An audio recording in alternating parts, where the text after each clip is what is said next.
minutes. Anyone want to make a contribution during the discussion, please? Yeah, the lady at the back talked about the black minority. Actually, in Hackney, black and minority people are in a majority. And it's this issue which Simon spoke about, that we don't understand their own power. I mean, there are very many marginal seats around London alone that the BME vote is the key vote. The Tories understand that. They're very frightened of the BME vote because they know without it they can't win an outright majority. So what I would say is we have to understand our own power. I'm of an age and of a political generation that used to turn black to cover everybody, Somalia, Nigerian, Jamaican, Trinidadian. I don't believe, as some of you may have heard, in allowing other people to divide us and rule us. I believe that. I believe it. It's the history. It's the, I get in trouble for history. The history of colonialism was that we were divided amongst ourselves. And it makes me very sad now, in 2013, that we allowed these divisions to emerge, when in fact we have much more in common than divides us. Indeed. Thank you very, very much.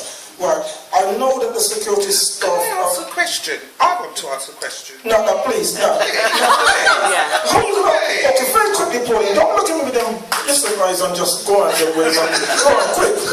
And the rise of peace there. All right, but quick. I just wanted to know, because this is a part of politics that I'm not so clued up on. I was told that Maggie Thatcher actually promised repatriation at one stage, had people with their Dodsey May packed up ready to go home if they voted. Is this correct? I've hunted high and low on internet trying to research this, and I thought maybe some elders in the business might know a bit better than myself. Okay, hold on. Okay, the consensus was no, she didn't. All right? Okay, thank you. That's all. Yourself at the back, and that will probably be it, unless the mayor can use his influence and get an extension for 20 minutes. Okay, we need to get... Right, sorry, see, I shouldn't do things like that, please. Okay, thanks, Gilbert. I think Quickly, yeah? I'm quite loud. I think I just want to make two quick points. The first point is that we seem to have focused so much on young people. I just want to say that as parents, we owe the duty to our children to teach them these political processes, because if we don't teach them, they don't know. They don't teach them in school. So you have to be telling them about voting from home.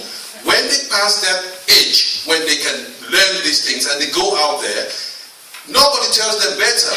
They fall the temptation of hanging out and listening to friends who might tell them about, well, we can't go to vote, we don't want to vote, we want to deal with it the other way. What happens is rioting. What happens after that?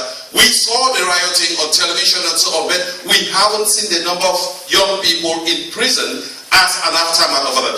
So if people think that they will not engage in what the law has given, and then they choose to want to deal with things another way, there is a consequence. There are so many young people lamenting in prison as a result of what they did in the streets of London.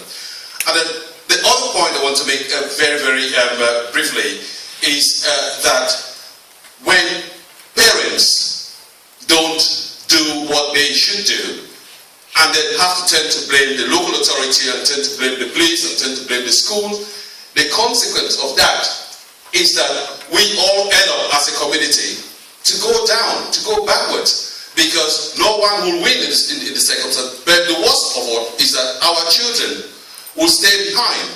Most of the black people who don't come out to vote and then they turn around to blame things happening, the speakers have made it all clear.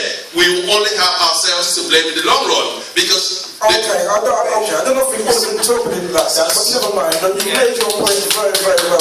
Sorry, thank you very much. That's how... I'm sorry I went over time, but no, that's it. Can everybody hear me?